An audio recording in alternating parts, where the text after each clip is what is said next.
challenge external account. The Zimbabwean economy is not producing due to massive deindustrialization. Without producing, Zimbabwe is exporting less and less, whilst it is importing more and more.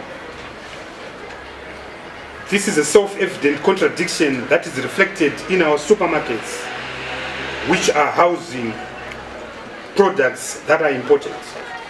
In short, Zimbabwe has become a huge supermarket economy that receives and consumes goods from South Africa, 56%, China, 22%, and then the rest of the world.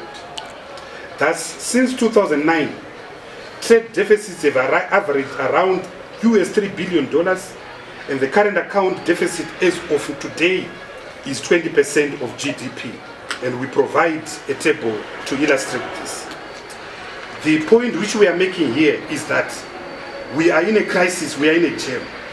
For every dollar that we are receiving through imports, when we sell our things outside, $4 are also going out as export cover. So you have got a deficit of $3 to every exchange transaction that takes place.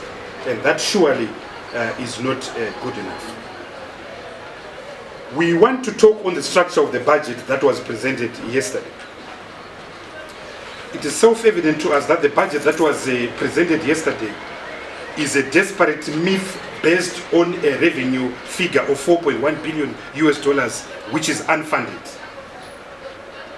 But it is in the allocation of that meager $4.1 billion that shows that the loyalties of this regime are to power and to power retention.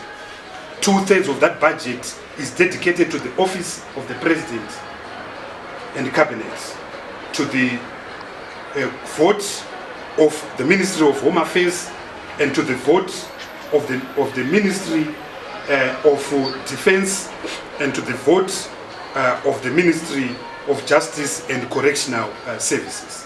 So basically 4 votes are taking 2/3 of the budget. We are particularly concerned by the huge allocation of $171 million to the Office of the President and Cabinet. The Office of the President, as all of you know, the Office of the President per se, the President and his 2 deputies, is very small. So the bulk of that $171 million is going to an unaudited expenditure known as the Intelligence and Security Service of this country.